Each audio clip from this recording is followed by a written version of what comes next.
Haleluya. Terima kasih Wesley. Terima kasih Tuhan, biarlah segala pujian, hormat, kemuliaan hanya bagi nama Tuhan saja. Bapak Ibu, kita akan mendengarkan kebenaran firman Tuhan. Kita siapkan hati kita. Kita akan berdoa sebelumnya untuk kebenaran firman Tuhan yang akan disampaikan oleh hambanya. Nanti Simanjuntak berdoa untuk doa firman Tuhan.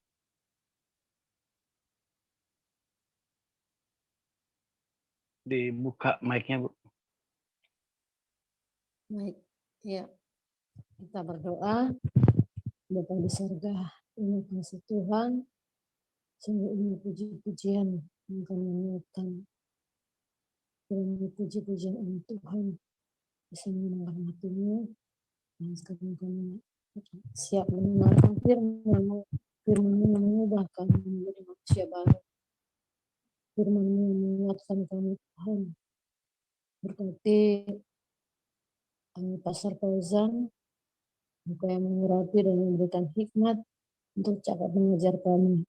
Memberkati kami semua yang mendengarkan firman-Mu pagi hari ini Tuhan. Jikalau ada yang sakit, Engkau sembuhkan Tuhan Yesus. Engkau pulihkan Tuhan Yesus. Terima kasih Tuhan Yesus. Haleluya. Amin. Amin. Terima kasih Bu Santi Simanjuntak. Para lektor untuk mempersiapkan diri dengan pembacaan ayat firman Tuhan pagi ini yang terambil dari Yesaya pasal 14 ayat 1 sampai 32. Nanti akan dibacakan oleh Ibu Nerliana. Kemudian Wahyu 12 ayat 1 sampai 17 Ibu Sarma. Silakan Ibu Nerliana untuk ayat firman Tuhan dari Yesaya 14 ayat 1 sampai 32. Baik, terima kasih Pak Gindo. Salam Pak Gindo. Salam Pastor Paul, Bu Ana, Wesley. Salam Bapak Ibu semua yang hadir di Zoom dan di YouTube. Dan salam untuk saudara-saudara kami yang nonton kembali siaran kita hari ini. Terima kasih kepada Tuhan kita Yesus Kristus yang sudah memberikan kita hari yang baru dan nafas yang baru. Marilah kita sama-sama membaca firman Tuhan dari kitab Yesaya 14 ayat 1 sampai 32. Demikian firman Tuhan. Sebab Tuhan akan menyayangi Yakub dan akan memilih Israel sekali lagi dan akan membiarkan mereka tinggal di tanah mereka. Maka orang asing akan menggabungkan diri kepada mereka dan akan berpadu dengan kaum keturunan Yakub. Bangsa-bangsa lain akan mengantar Israel pulang ke tempatnya, lalu kaum Israel akan memiliki bangsa-bangsa itu di tanah Tuhan sebagai hamba-hamba lelaki dan hamba-hamba perempuan. Demikianlah mereka akan menawan orang-orang yang menawan mereka dan akan berkuasa atas para penindas mereka. Maka pada hari Tuhan mengakhiri kesakitan dan kegelisahanmu dan kerja paksa yang berat yang dipaksakan kepadamu, maka engkau akan memperdengarkan ejekan ini tentang Raja Babel dan berkata, wah, sudah berakhir si penindas, sudah berakhir orang lalim.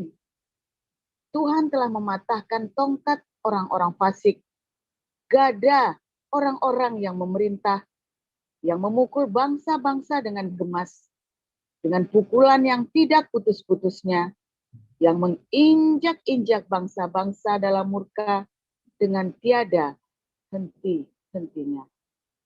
Segenap bumi sudah aman dan tentram. Orang bergembira dengan sorak-sorai. Juga pohon-pohon sanobar dan pohon-pohon aras di Libanon bersuka cita karena kejatuhanmu, katanya. Dari sejak engkau rebah terbaring, tidak ada lagi orang yang naik untuk menebang kami. Dunia orang mati yang dibawa gemetar untuk menyongsong kedatanganmu. Dijagakannya arwah-arwah bagimu, yaitu semua bekas pemimpin di bumi. Semua bekas raja bangsa-bangsa dibangunkannya dari tahta mereka. Sekaliannya mereka mulai berbicara dan berkata kepadamu, engkau juga telah menjadi lemah seperti kami, sudah menjadi sama seperti kami. Ke dunia orang mati sudah diturunkan kemegahanmu, dan bunyi gambus-gambusmu, ulat-ulat dibentangkan sebagai lapik tidurmu, dan cacing-cacing sebagai selimutmu. Wah, engkau sudah jatuh dari langit, hai bintang timur, putra fajar. Engkau sudah dipecahkan dan jatuh ke bumi. Hai, yang mengalahkan bangsa-bangsa. Engkau yang tadinya berkata dalam hatimu, aku hendak naik ke langit, aku hendak mendirikan tahtaku mengatasi bintang-bintang Allah, dan aku hendak duduk di atas bukit pertemuan, jauh di sebelah utara. Aku hendak naik mengatasi ketinggian awan-awan, hendak menyamai yang maha tinggi. Sebaliknya, ke dalam dunia orang mati engkau diturunkan, ke tempat yang paling dalam di liang kubur. Orang-orang yang melihat engkau akan memperhatikan dan mengamat-amati engkau, katanya. Inikah dia yang telah membuat bumi gemetar dan yang telah membuat kerajaan-kerajaan bergoncang, yang telah membuat dunia seperti padang gurun dan menghancurkan kota-kotanya yang tidak melepaskan orang-orangnya yang terkurung pulang ke rumah? Semua bekas raja bangsa-bangsa berbaring dalam kemuliaan, masing-masing dalam rumah kuburnya.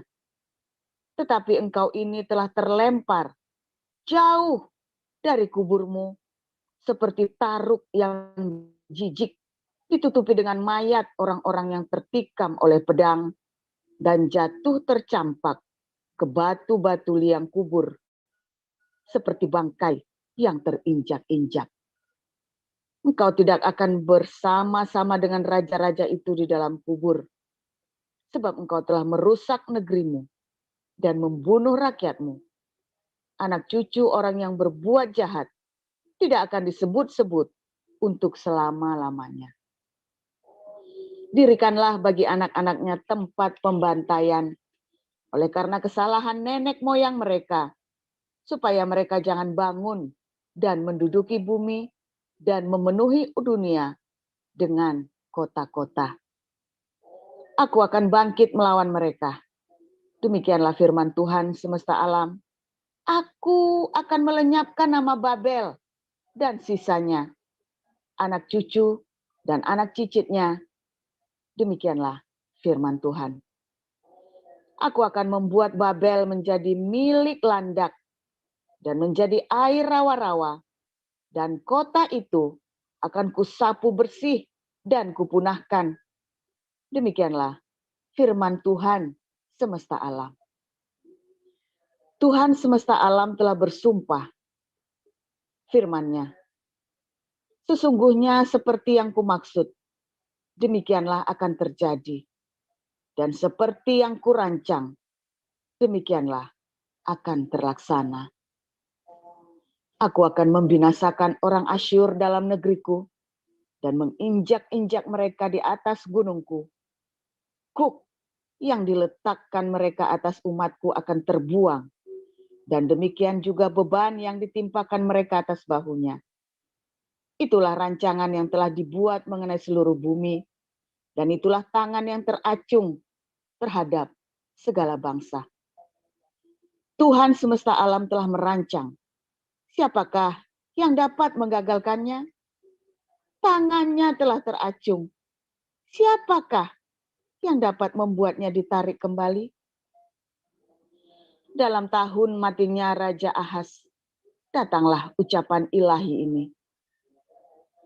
Janganlah bersukaria, hai segenap Filistea, karena walaupun gada orang yang memukul engkau sudah patah, tetapi dari keturunan ular itu akan keluar ular beludak, dan anaknya akan menjadi ular naga terbang. Yang paling hina dari umatku akan mendapat makanan, dan orang-orang miskin akan diam dengan tentram. Tetapi keturunanmu akan kumatikan dengan kelaparan, dan sisa-sisamu akan kubunuh. Merataplah, hai pintu gerbang. Berteriaklah, hai kota. Gemetarlah, hai segenap Filistia. Sebab di sebelah utara sudah mengepul asap perang, dan barisan musuh maju tanpa ada yang mundur. Dan apakah jawab yang akan diberi kepada utusan-utusan bangsa itu? Tuhan yang meletakkan dasar Sion, dan di sanalah orang-orang yang sengsara dari umatnya mendapat perlindungan. Demikian pembacaan firman. Ya, terima kasih Ibu Nerliana. Silakan dilanjutkan Ibu Sarma dari Wahyu 12 ayat 1 sampai 17, Bu Sarma.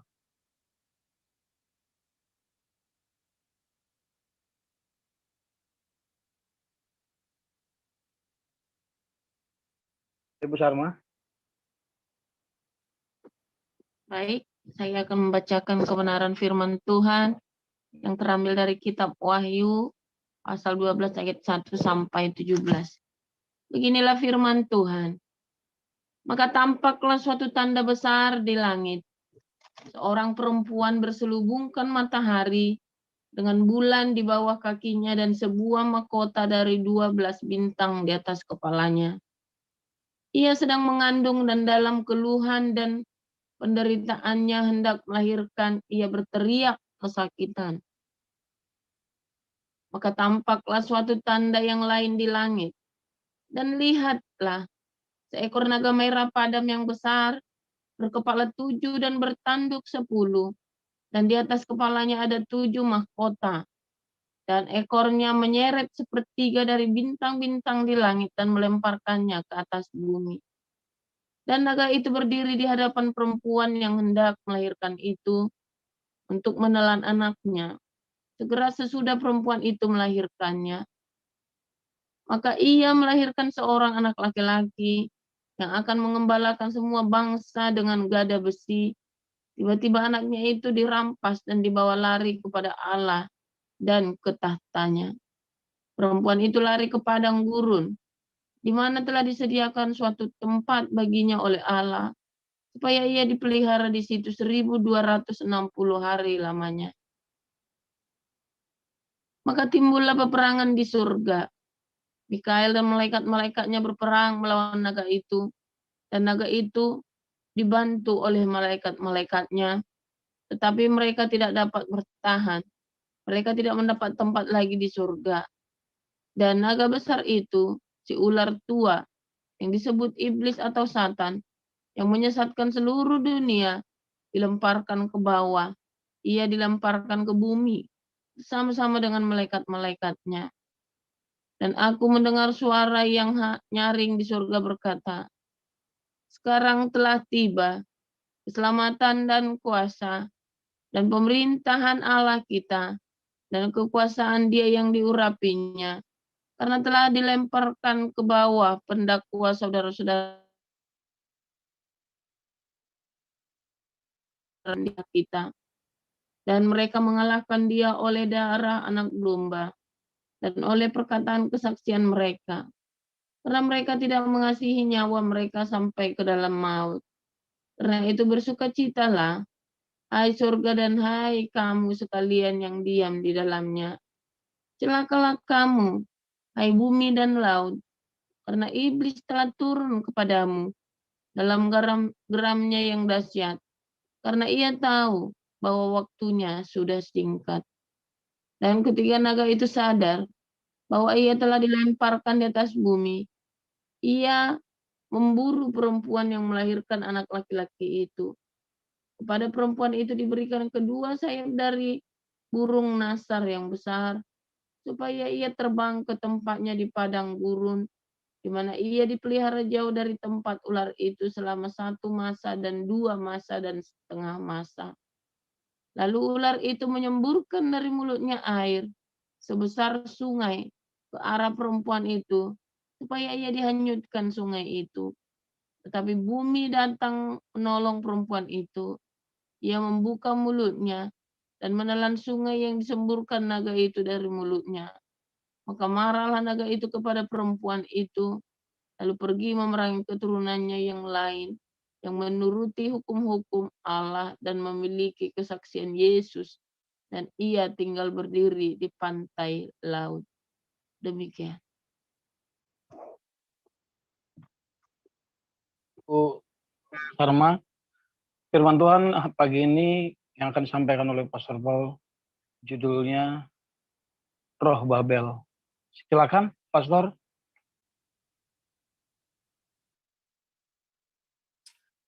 Haleluya, luar biasa. Firman Tuhan selalu baru setiap hari. Apabila Anda selalu menanti-nantikan kebenaran firman Tuhan dengan hati yang tulus, saudara ya. Dan Anda mencari Tuhan yang sejati, bukan ilusimu, ilusi dari ritual-ritual agama Babel. Kemarin kita sudah belajar ya tentang Babel. Hari ini, sorry ya, suaranya jadi kurang keras. Hari ini tema kita adalah Roh Babel. Nah ya, tadi kemarin kita tentang Babel, apa itu Babel ya, dan kita cerita tentang Roh Babel, saudara. Tadi saudara baca di dalam Yesaya 14 ayat 12 ya.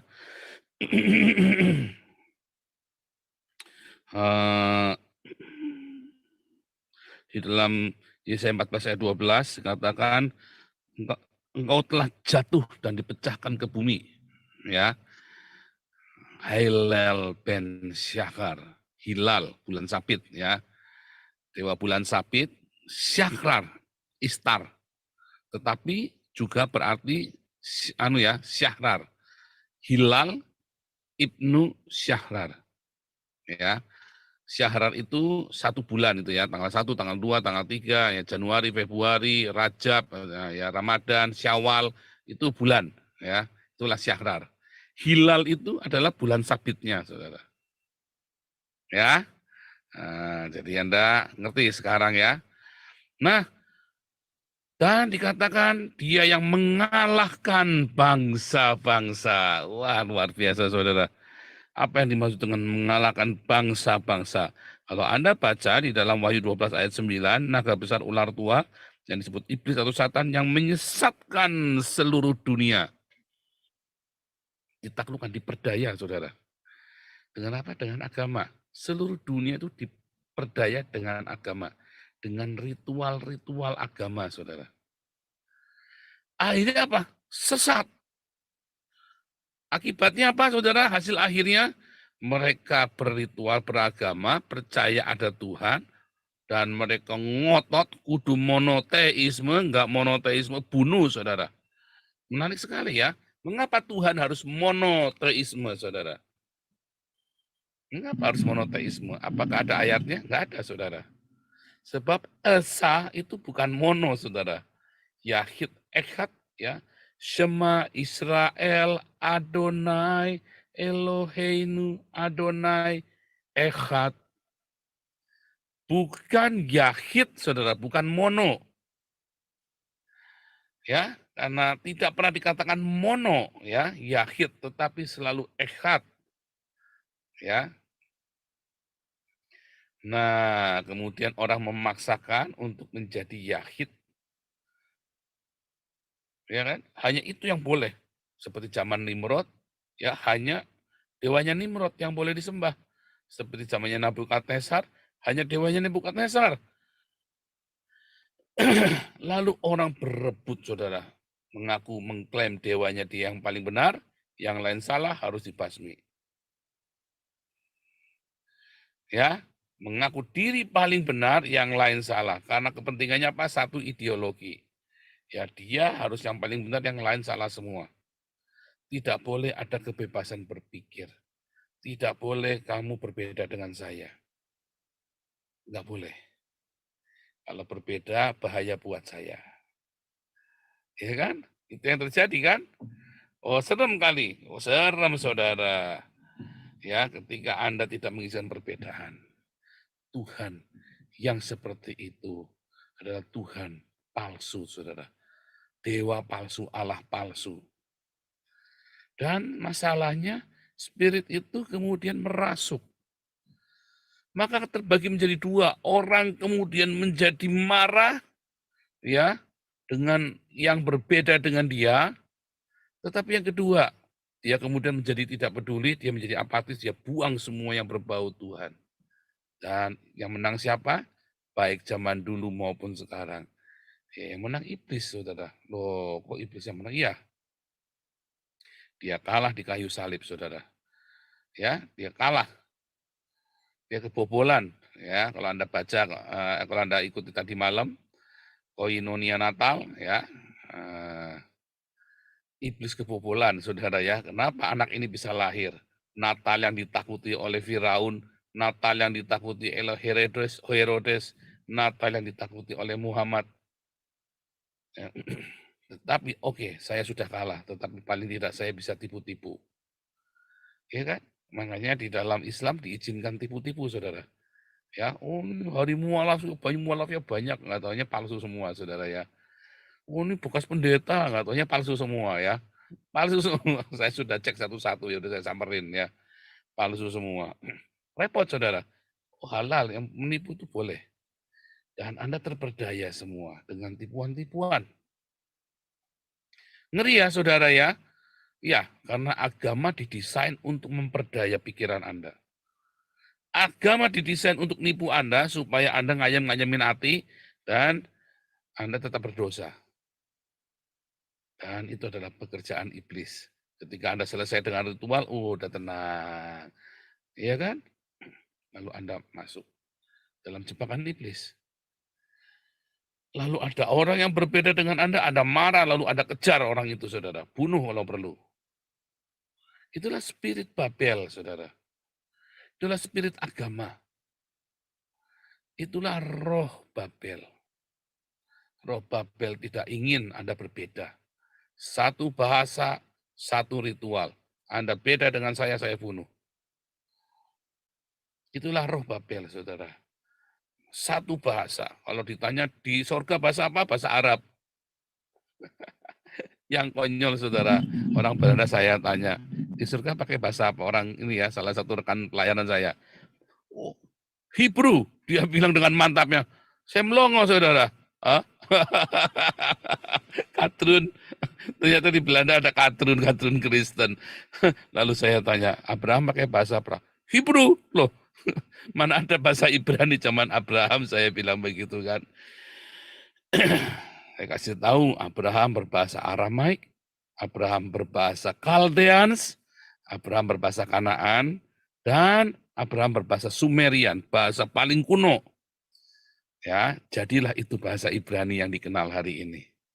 Ya, dia longo, saudara. Saya jelaskan ini bahasa lusunya Sumeriolog ya. Ini Sumerian. Ini daerah Sumerian, tempat Nuh, Sem, Ham, Yafet, mereka berbahasa Sumerian. Ini arkeologinya saya terangkan, saudara. Dia sekolah Alkitab, saudara ya. Tapi di sekolah Alkitabnya nggak diajarin. Diajarinnya dogma yang kira bara-bara, bakula-balapa, saudara. Sebenarnya mumet juga ya kerja sama-sama orang begini ini, ya, rada-rada pusing juga saya, saudara ya. Cuman gimana lagi, ya kan? Ditanya di surga bahasa apa? Bahasa Hebrew, bahasa Ibrani. Mumet nggak, saudara? Bahasa apa, saudara, di surga? Yang jelas, aduh, apakah bahasa Arab? Ya bukan, saudara ya. Ayatnya ada di mana, saudara? Kalau Anda lihat di dalam Wahyu, ya, di dalam Wahyu, bentar ya. Nah, ini dia ya, Wahyu 7, tolong bukakan. Pak Mulia, Wahyu 7, ayat yang ke-9. Ya. Di surga pakai bahasa apa? Nah, Wahyu 7 ayat 9, Saudara. Kemudian daripada itu aku melihat sesungguhnya suatu kumpulan besar orang banyak yang tidak terhitung banyaknya dari segala bangsa dan suku dan kaum dan bahasa, Saudara. Semua bahasa ada di surga. Wah. Ya, semua bahasa ada di surga. Dulu kita belajar, ini pinter nih. Ini Asti 07 nih, pinter nih. Lalu bagaimana mereka bisa mengerti satu sama lain? Ya, orang Cina ngomong sama orang Indonesia ngomong sama orang Belanda ngomong sama orang Afrika. Mereka semua bisa mengerti satu sama lain. Ada segala macam bahasa di dalam surga itu. Karena mereka punya bahasa cinta, Saudara. Karena cinta mereka bisa nyambung satu sama lain. Mereka bisa connect, Saudara. Itulah bahasa surga, bahasa cinta. Beda sekali dengan bahasa Babel. Satu bahasa, satu ritual, kudu. Wah, ngeri, Saudara. Karena Tuhannya bego, Saudara. Cuman bisa ngarap doang. Tuhannya cuma bisa ngarap doang. Iya kan? Tetapi, Saudara, roh yang dari surga, dia mengerti bahasa cinta, Saudara. Ya, dia mengerti bahasa cinta. Cinta adalah sebuah bahasa yang dimengerti oleh seluruh dunia, Saudara. Ya kan? Cinta adalah bahasa yang paling dipahami. Sekalipun suami istri beda negara, beda bangsa, mereka bisa rukun bersama. Contohnya opa omanya istri saya, Saudara. Opa oma istri saya, yang satu nggak bahasa Cina, yang satu nggak bisa bahasa Indonesia, Saudara. Omanya orang Jawa asli, Saudara. Oma istri saya ya. Tidak bisa ngomong Cina, Saudara. Nggak bisa. Ngomong bahasa Indonesia aja nggak bisa. Ngomongnya Jawa, Saudara. Jawa Jawa yang blutuk semuanya benar-benar Jawa, Saudara. Bukan Jawa kromong, oh ya. Jawa yang benar-benar bahasa Jawa di kampung, Saudara. Opa istri saya asli dari Cina, Saudara. Asli baru datang Grace Cina Laila ya, Cina baru datang, Saudara ya. Benar-benar baru datang, Saudara, nggak bisa bahasa Jawa, nggak bisa bahasa Indonesia. Ya, cuman bisa ngitung uang saja, Saudara. Tapi uang kan orang dagang semua cepek, nopek, sapek, sipek, gope, lakpek. Semua orang tahu. Jadi cuma tahunya cuma begitu doang. Ya, mereka menikah, Saudara, dengan cinta. Wah, keluarga dari oma ya di saya, keluarga geger, Saudara. Waduh, geger.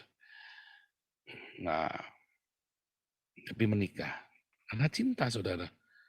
Tidak pernah cerai, tidak pernah selingkuh, Saudara. Nggak pernah cerita gegeran selingkuh, Saudara. Mau selingkuh sama siapa? Bahasanya kagak ngerti, Saudara. Di rumah tiap hari yang ngurusin makan semuanya istrinya. Mau selingkuhnya bagaimana caranya, Saudara? Pergi selalu diantar sama istrinya. Kalau nggak bisa ngomong. Seumur hidupnya sampai matinya, Saudara. Sampai matinya, Saudara. Sama istrinya. Coba. Tidak pernah sekalipun dia pukul istrinya, Saudara. Si opa istri saya. Tidak pernah sekalipun dia pukul istrinya. Kalau marah cuman diem. Udah diem, tambah diem lagi, rumahnya sepi banget. Kebayang kayak apa. Saya waktu masih pacaran sama Ana ya, saya datengin. Akung, sehat Akung, saya datengin. Cuma begitu, nggak ngerti kata sehat, cuma bahasa Indonesia sampai nggak bisa, Saudara ya. Ngeliatin. Nih selesai. Ngomong apa nggak jelas. Ada. Ketemu di pantai, Saudara. Suatu ketika saya pagi-pagi jalan-jalan sama anak, ya lagi pacaran, dia dibawa sama ininya ya, sama susternya, sama perawatnya, naik kursi roda. Wah, saya disamperin ya. Saya dorong kursi rodanya, ngobrol-ngobrol. Lalu si Akungnya itu megang tangannya Ana ya. pegang tangan istri saya, karena istri saya itu cucu yang paling disayang ya rupanya ya. Dipegangin terus tangannya ambil jalan, saya dorong kursi rodanya. Nggak ngomong apa-apa, diem. Udah 1 jam kita dorong sana, ngalor ngidul itu sepanjang pantai itu cuman diem, saudara. Dia cuman pegang tangannya anak saja, dipegangin terus begitu, saudara, sambil jalan. Itu bahasa cinta. Ya, luar biasa ya. Suami istri saudara, ketika Anda ngomongnya sama bahasa Indonesia, sudah teriak-teriak, weh denger budek. Udah teriak-teriak begitu saudara, nggak ngerti saudara. Satu bahasa, karena udah nggak punya cinta lagi kan. Udah nggak punya cinta lagi saudara. Tetapi orang yang beda bahasa karena dia punya cinta. Ya, orang-orang yang dari Eropa waktu dia pergi ke Afrika, saudara, dia kirim bala bantuan, dia cuma kasih kode-kode, mereka ngerti, saudara. Ada bahasa cinta di sana. Ya, bahasanya nggak ngerti kamu ngomong apa, tapi aku tahu kamu sayang sama aku tahu kamu mengasihi aku tahu kamu mau berkorban untuk aku. Luar biasa ya. Nah, saudara, jadi orang-orang spirit Babel ini menginginkan Anda seragam satu dengan saya, tetapi bukan dengan cinta. Tapi dengan apa, saudara? Dengan ketakutan, fobia, kemarahan, dan dengan kebencian. Nah, apa yang mendasari Anda ketika datang sama Tuhan? Begitu Anda bukan oneness, begitu Anda trinitas, Anda saling caci maki. Saya waktu debat trinitas nggak berani caci maki, saudara ya. Ya, mau dia trinitas, mau dia oneness, bahkan saksi Yehova, saudara. Kecuali dia mau ancam-ancam saya, saudara. Wah, saya sikat, saudara ya. Jangankan kamu, wapresnya Indonesia aja saya jabanin, apalagi cuman kamu. Iya kan, si siapa itu dulu ya. Abdul siapa-siapa, Timothy apa siapa itu. Jangan pernah ngancem saya ya. Jangan pernah diancam-ancam. Udah nggak mempan. Jangan kan ngancem, Anda sudah jeglek di depan saya saja. Kenapa saudara? Karena saya melimpah dengan cinta, sehingga takutnya hilang. Orang yang punya cinta yang melimpah, takutnya hilang saudara. Ada 4 setan yang sudah saya hadapin saudara. Genderuwo, kuntilanak, tuyul, pocong saudara. Ya, itu semua setan-setan, roh-roh gentayang gitu adalah produk Babel ya saudara ya. Itu produk Babel ya. Kalau Anda lihat nubuatan paling keras itu roh-roh dunia orang mati itu ya. Kepada Babel, Anda lihat ya nubuatan kepada bangsa-bangsa paling ngeri itu kepada Babel saudara. Yesaya 14 itu ya. Dunia orang mati menganga ya. Ulat-ulatnya semua ya dikatakan wah ngeri ya. Bahkan dia menggetarkan semua raja-raja udah mati pun digetarkan. Nah itu saudara. Itulah iblis yang menggetarkan dunia orang mati. Nah, maka kerajaan Babel ini ya saudara, spirit Babel ini, ya, dia akan memaksa Anda saudara untuk harus serupa dengan dia, ya, dia kelabui Anda dengan berbagai macam ritual agama. Kalau ditanya ya saudara ya, yang lebih mengerikan gereja setan atau spirit Babel. Spirit Babel lebih mengerikan saudara. Anda hitung ya, korbannya gereja setan berapa? Selama 100 tahun terakhir. Ya, nggak nyampe 100 saudara. Coba berapa banyak korbannya spirit of Babel, roh agamawi. Ribuan bahkan jutaan orang perang gara-gara agama. Ya, nggak yang di Arab, nggak yang di Amerika, nggak yang di mana-mana, saudara. Gara-gara agama, saudara, perang bunuh-bunuhan. 4 roh jahat, ya sudah saya hadapi.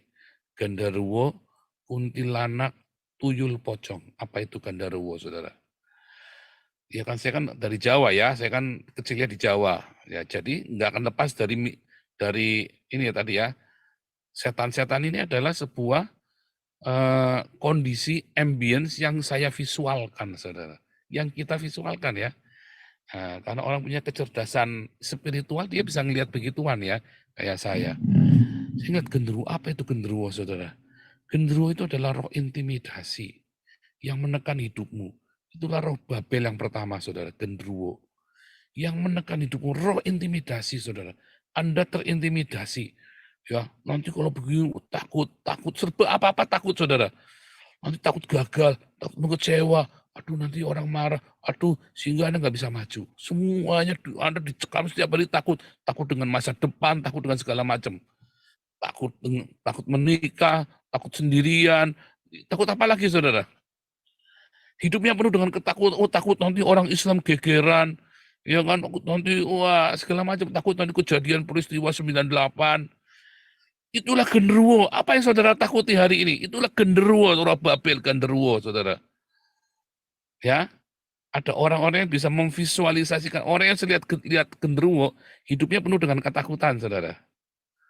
Orang yang sering lihat genderuwo itu hidupnya penuh dengan ketakutan. Mau dia indigo, kayak paranormal, kayak dia sering lihat genderuwo hidup dalam ketakutan.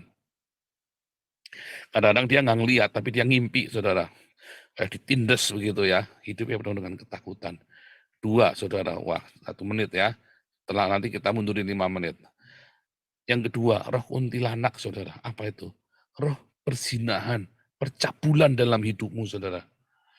Ya, orang-orang yang sering lihat kuntilanak atau tangi, karena apa? Cabul pikirannya, saudara. Hidupnya cabul. Ya, roh kuntilanak itu ya. Nanti Anda amatin ya, atau Anda sering diimpeni, atau Anda sering ngalamin ya, bau-bau itu karena Anda hidupnya penuh dengan percabulan. Dan itu tervisualisasikan. Sampai tervisualisasikan ya. Ketiga, saudara, tuyul. Ya, apa itu? Roh keserakahan. Ya, Anda yang sering dilihatin tuyul apa dulu ya. Ada yang konsultasi sama Tony Daud, itu tuyul apa-apa. Aduh, saya nggak pengen lihat-lihat. Kamu ngerasa itu tuyul, hidupmu serakah. Kenapa? Uangku sering hilang ya, karena kamu nggak pernah berdiakonia.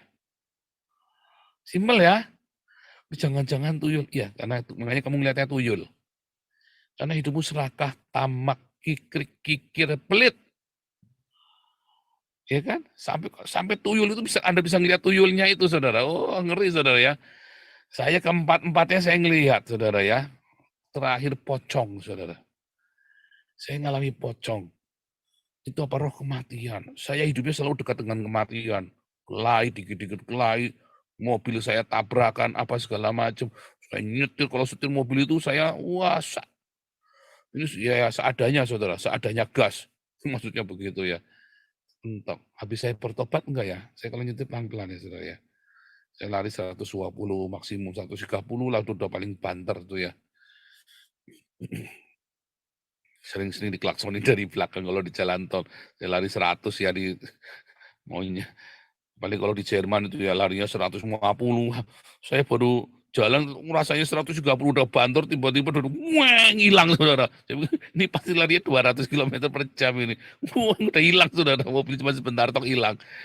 Banter Polu, saya larinya 130 sudah waspada, tengok-tengok ke sana udah lari menghilang. Ya. Wah, pokoknya menentang maut, saudara. Nah, itulah, saudara ya. Spirit Babel. Ya, Anda kalau sering lihat klinik-klinik setan-setan, gereja ini sekarang kemasukan spirit Babel, saudara. Pendoa-pendoa setan yang dikit-dikit ngeliat setan ini, setan itu spirit Babel dalam gereja karismatik. Hati-hati loh, saudara. Gereja karismatik, ya, GBI, apalagi yang suka setan-setan itu ya, dia sedang mengidap spirit Babel. Serius, Anda amati ya pendoa syafaatmu. Begitu sering ngomong jin ini setan segala macam, 1000 nama setan dia lebih hafal daripada nama cucu dan keponakannya atau anak-anaknya. Aduh, itu spirit Babel, saudara. Serius ya, gereja karismatik sedang dihinggapi spirit Babel, saudara. Anda bukannya merasakan kehadiran Tuhan yang luar biasa, tapi Anda lebih mengalami kehadiran spirit Babel itu, setan-setan itu, saudara. Buka toko. Saya dulu sempat begitu ya, wah klinik percik sana, percik sini, saudara, semprot sana, semprot sini. Itu spirit Babel, saudara. Ya, Alkitab tidak ajarin seperti itu, saudara. Ketika Yesus menengging setan, cuma sekali, pergi, hardik sekali, udah saudara. Kalau setannya nggak pergi-pergi, kamu yang pergi, saudara. Nggak usah dijak berantem ngotot-ngototan, berarti imanmu nggak nyampe. Makanya saya kalau nggak hardik setan cuma sekali saja. Ya, halus, mas, udah sepi mas, udah sembuh dia. Mbak, sudah sepi mbak, udah sembuh saudara. Ya, serius saudara ya. Tanya deh sama orang Betani itu zaman dulu saya ngusir setan. Ya, orang hitung-hitung mati. Pak, sudah Pak, cukup Pak, capek. Itu yang waktu saya di Lawangan itu ya. Apa namanya? Saya lupa itu ya, sekolah teologi, sekolah Alkitab ya, GBDI itu. Gebuk-gebukin orangnya kasihan. Udah, masuk kelas saudara, saya tanganin. Udah sembuh saudara, nggak usah tenging-tenging, sembuh sendiri. Ya saudara ya, nggak usah diapa-apain saudara ya. Kalau Anda punya iman sembuh sendiri, masalahnya Anda nggak punya iman, gebuk-gebukin pakai anduk basah, wah bangunnya babak belur saudara. Karena gereja sekarang mengidap spirit Babel. Kemarin apa spirit Babel? Ritual dan kemewahan. Tidak punya bahasa cinta saudara. Dia terjebak dalam ritual dan kemewahan. Coba kalau bahasanya bahasa cinta saudara. Ya, bahasanya harus bahasa cinta saudara. Saudara, di Belanda ini nggak ngerti saudara, yang tenging-tenging begitu. Ada sebuah tempat, ya tempat saya bekerja, ya saya melayani anak-anak cacat sama istri saya ya. Ada yang bisa tiba-tiba marah-marah, ada yang tiba-tiba bisa nangis-nangis, ada yang suka ngadep ke tembok. Wah, kalau Anda yang ngelihat itu orang GBI itu pasti tenging-tenging saudara. Di sini nggak perlu ditengking saudara. Begitu dia lagi marah-marah, pukul-pukul, nah, maka si perawatnya datang dipeluk saudara. Dipeluk. Ya, dipeluk saudara, disayang-sayang. Ya, sembuh saudara, bahasa cinta itu. Di sini orang-orang seperti itu dirawat oleh pemerintah Belanda. Ya, anak-anak yang kencing sendiri tiba-tiba, ya orang-orang sampai kepalanya itu digundul, dibotakin, kelihatan jahitannya kayak Frankenstein saudara. Dijahit ya, kepalanya dioperasi ya. Ada yang cuma dia gini. Hai Paul, Hakep. Hai Paul, Hakep. Hai Paul, kan wesingan. Kan wesingan. Hei Pak, ada yang cuma begitu doang tiap hari kerjanya saudara. Iya cuma gitu aja selama berjam-jam saudara, bisa begitu. Ya, tapi orang ini penuh dengan cinta saudara. Tuhan sayang sama orang-orang ini. Saya terus ngamatin saudara, saya lagi berdoa. Saya ke sana datang, saya ngamatin, saya berdoa, saya ngamatin, saya berdoa. Walaupun saya capek, saya usahakan supaya selalu datang saudara ya. Saya kontak semua nama anak-anak di situ, saya hafal semua ya. Bukan anak-anak ya, sebenarnya udah umur 20, 40, ada yang umur 50 ya. Semua saya hafal namanya. Kalau saya nggak datang, mereka nanyain. Ya, mereka cuma mau bilang sampai ketemu hari Selasa. Tut, tut, tut, din, sesda. Pelan sekali. Tapi anak ini selalu ngirim kartu buat saya ya. Setiap Natal pasti kirim kartu. Saya udah 3 tahun kerja di situ, saudara. Selalu kirim kartu Natal buat saya. Luar biasa ya. Penuh dengan cinta loh anak-anak ini, saudara. Ya, luar biasa, saudara ya. Itu bahasa cinta. Saya ngerti nggak bahasa. Mereka ngerti nggak bisa. IQ-nya rendah sekali. IQ-nya yang cuma 50 loh, saudara. Ya, tapi hafal semua lagu. Saya kalau ya oke kamu nyanyi, saya ngot gitar. Lagu Belanda tuh saya nggak ada yang bisa ya. Dia nyanyi, saya gitar saja saudara. Sambil ngeces dia sambil ngompol-ngompol, dia nyanyi saudara ya. Itulah bahasa cinta saudara. Jadi apa yang saudara butuhkan? Apakah ritual? Apakah agama? Enggak, Anda tidak butuh agama, Anda tidak butuh ritual. Anda butuh cinta. Kalau Anda punya cinta, ya orang mengerti. Kalau Anda punya cinta, orang akan saling hidup bersama, saling berbagi. Kalau Anda punya cinta, disitulah kerajaan Allah hadir, saudara. Kalau Anda punya cinta, kegelapan itu menyingkir, nggak usah ditenging-tenging. Ya, Tuhan Yesus memberkati.